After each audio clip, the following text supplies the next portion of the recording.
Welcome to the Big Blue Breakdown, your Gameballs and Gassers for the New York Giants in their 40-37 overtime loss on the road against the Dallas Cowboys. I'm Paul Dottino. There are so many things to unpack in this game, so let's get right to some of the very unusual elements. There were 6 lead changes in the fourth quarter and overtime, tied for the most in a game in NFL history with Minnesota and Baltimore, which was played back in 2013. Dallas kicker Brandon Aubrey made a 64-yard field goal to tie the game at the buzzer of the fourth quarter, then a 46-yard field goal at the buzzer in overtime. It's the first time this has ever happened in NFL history where a kicker has made the game-tying field goal at the end of the fourth quarter and the game-winning field goal at the end of overtime. In fact, Aubrey's 64-yard field goal is the third longest field goal in NFL history. Justin Tucker, the former Raven, hit one from 66, and Aubrey had previously hit one from 65 last season. By the way, Aubrey, with 4 career field goals made of 60 or more yards, ties Brett Maher for the most in NFL history. Russell Wilson of the Giants completed 7 of 11 passes of 20 yards or more for 264 yards, 3 touchdowns, and a pick. Now, the 264 yards is the most deep passing yards, that is, throws of 20 yards or more, by any quarterback according to Next Gen Stats since 2016. And also the Giants with 506 yards of total offense. It's the first time they've gone over the 500-yard mark since December of 2019 against Washington. Now, if you're the Giants, some of the other things you like in addition to that big 500-yard offensive total, the 37 points, obviously, the 22 first downs, 6 of 14 on third downs for 43%. 8 plays total of 20 or more yards by 4 different players. You also like the fact that your defense held the Cowboys to under 10 yards per catch. Now, what don't you like in general? Well, you gave up 40 points. Your defense gave up over 475 yards. You allowed 32 first downs. You gave up 5 plays of 20 yards or more. 6 of 14 for Dallas on third down conversions for 43%. And something that you really don't like, the Giants with 1 touchdown on 5 red zone opportunities. Once stopped on downs, 3 other times kicking field goals. And last, but certainly not least, because it was the biggest factor perhaps in the game, the Giants got marked off for 14 penalties for 160 yards. Let's go through the game balls in this one. On offense, we are going to go to Malik Neighbors, 9 catches for 167 yards and 2 touchdowns. In the second quarter, he caught a 29-yard touchdown pass, gave the Giants a 13-3 lead. More importantly, with 25 seconds left in the fourth quarter, his 48-yard touchdown reception put the Giants up 37-34. Wan'Dale Robinson has to be considered an honorable mention here, and I'm not going to go without mentioning him. 8 catches for a career-high 142 yards and a touchdown. That was a 32-yarder that put the Giants up 30-27 with 2:44 to play. Now, also remember, he had a 50-yard catch that was wiped out early on the first drive of the game by a holding penalty against fellow wide receiver Darius Slayton. So indeed, this was one of those offensive outputs that the Giants have been basically thirsting for from their wide receiving core. Defensively, my game ball is going to go to Drew Phillips. 11 tackles, an interception, 2 passes defensed, one quarterback hit, and a tackle for a loss. Now, a couple of things here I want to talk about. The interception was on the second snap of the third quarter while the game obviously was still in the balance. In fact, the game was kind of in the balance right up until the very last kick. But a diving interception by Phillips, who was able to pick the ball up right off of the small space between the carpet and his hands. Great interception by Phillips.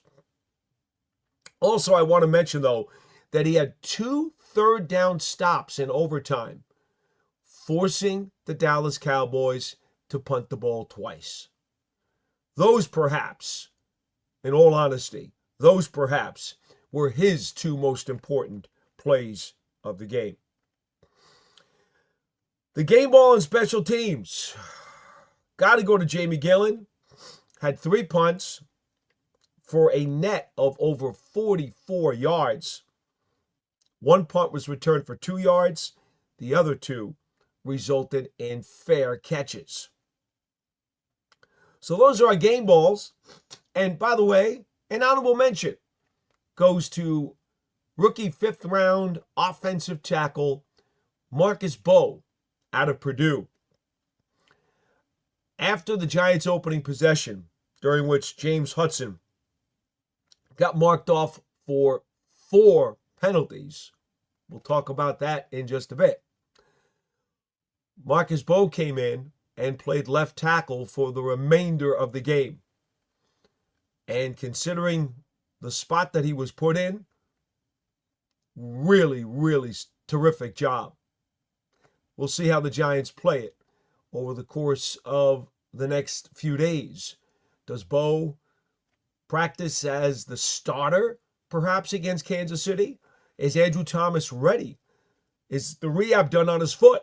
Does he get the call at left tackle against Kansas City? Or did the Giants go back to the veteran they signed during the offseason, James Hudson? Now, speaking of James Hudson, I have no choice but to give him the offensive gasser. James Hudson, on the Giants' first possession of the game, became, let's just say, the subject of the spotlight unnecessarily. The Giants wound up going 60 yards in 16 plays, getting Graham Gano's 38-yard field goal for a 3-0 lead in a drive that took nearly 9 minutes to complete. But in this drive, Hudson got beat for a sack by James Houston for 5 yards. He got called for a blow to the head penalty that cost the Giants 15 yards, plus the 11 yards that they would have gained on the play. He got called for a false start. That's 5 yards in penalty marking. The sack was worth 5 too, by the way. Personal foul for another 15. And a false start for another 5. So that's tough. That's really tough. Because during the course of that drive, the 4 penalties totaled 40 yards. Plus there was the 11 yards in lost yardage on the 1 gain that they had with the blow to the head penalty. And that totals 51 yards, basically, that he cost the Giants during the opening drive. If you throw in the 5-yard sack by Justin Houston on the earlier play, well, that turns out to be 56 yards on 5 plays that I'm sure Hudson would like to have back during the course of that drive. But it actually gets worse, folks, because on that drive, the Giants were actually penalized 6 times. It was a 16-play scoring drive worth 60 yards. But they were penalized 6 times on the drive. Now, I know this is kind of a stepping back from the trees to see the forest thing, but think about this for just a second. Swayze Bozeman was penalized for holding on special teams on the opening kickoff. The opening kickoff was returned by Oshevsky. Gunner went 64 yards on the opening kickoff. But because of the hold on Bozeman, they took 48 yards of that off the board. Darius Slayton was called for holding on the bomb to Wandale Robinson that we talked about a little bit earlier. They wound up taking 25 yards of that play off the board. So even though we're talking about two holding penalties that are 10 yards apiece, the lost yardage in terms of the plays and the penalties was 73 yards on those two plays. It's pretty nasty. Pretty nasty when you consider 51 yards of penalties and 73 yards of penalties. The 51 on Hudson, the 73 yards lost on plays due to penalties to Bozeman and Slayton. That's 6 penalties that in reality cost the Giants 124 yards on the opening possession of the game.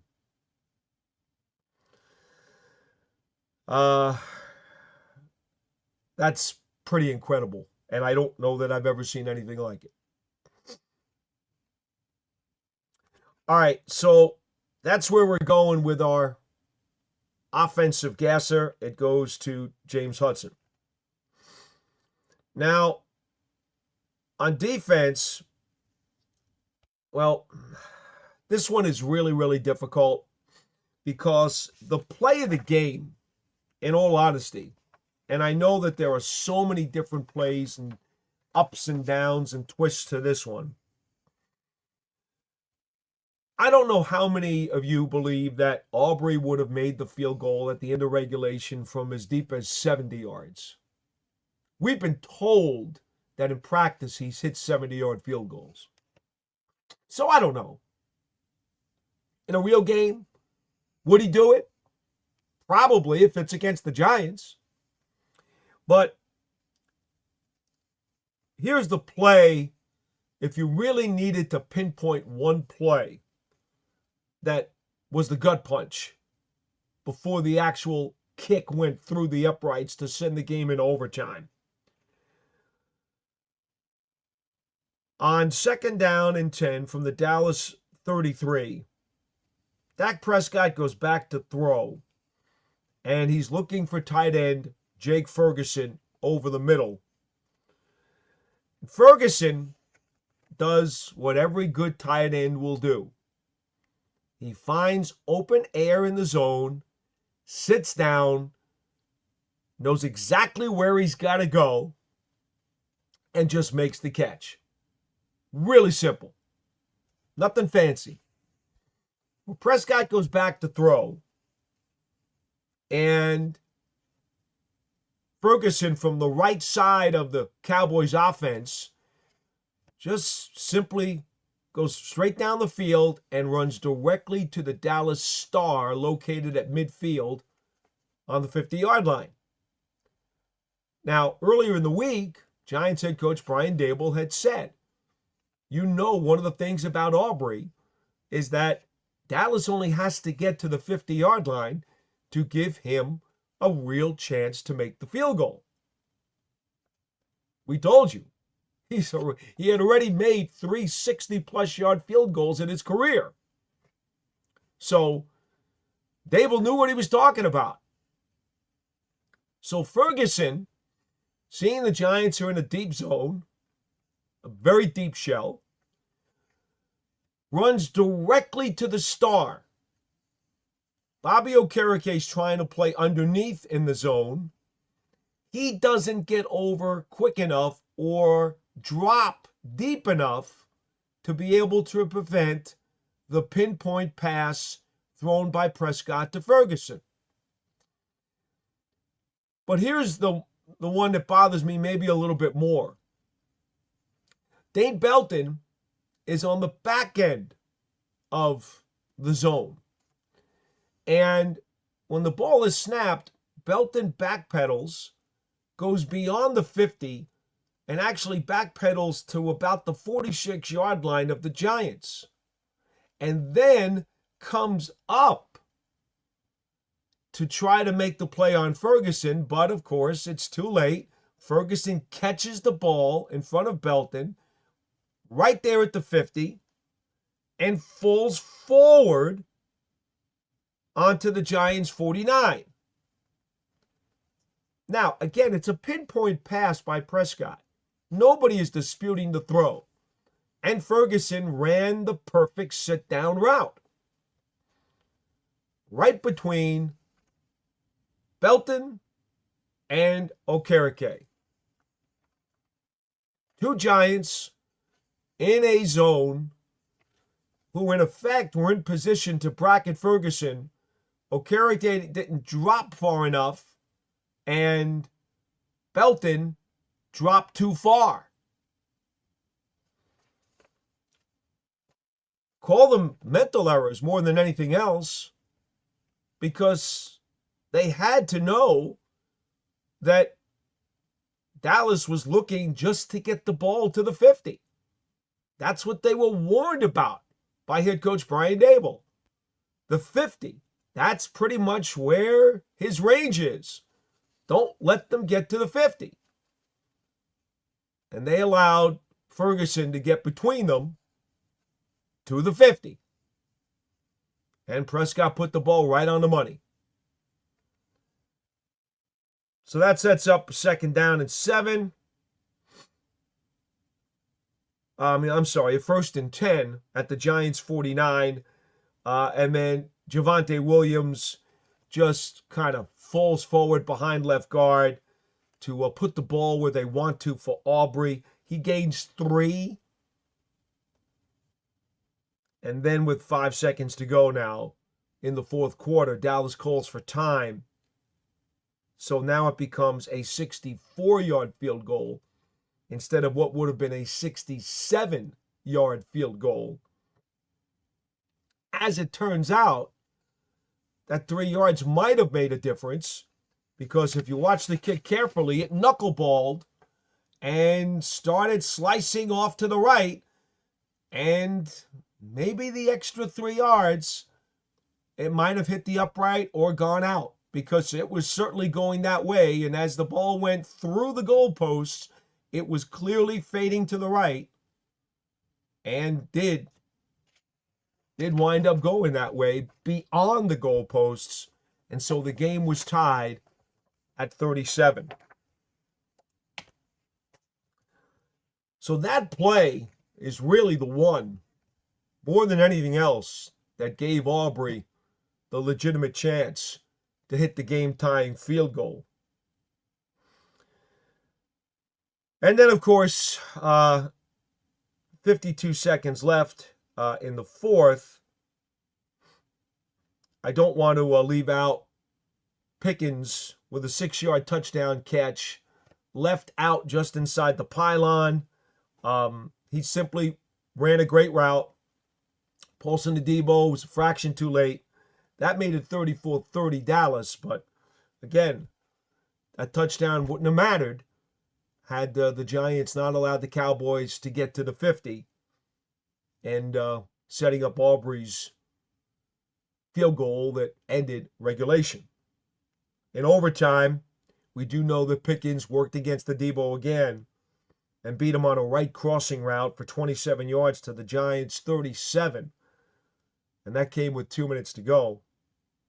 But, by that point, after Dallas had gotten the ball back on the Wilson interception with just over 2 minutes left in OT, it was hard to imagine the Giants were going to get the ball back another time. This was a case of the team with the ball last wound up winning the game.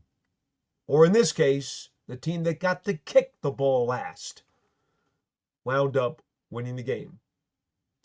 We'll be back with the Big Blue Breakdown live Wednesday night, 8 p.m. Eastern Time, to take your chats, your phone calls, and your video calls.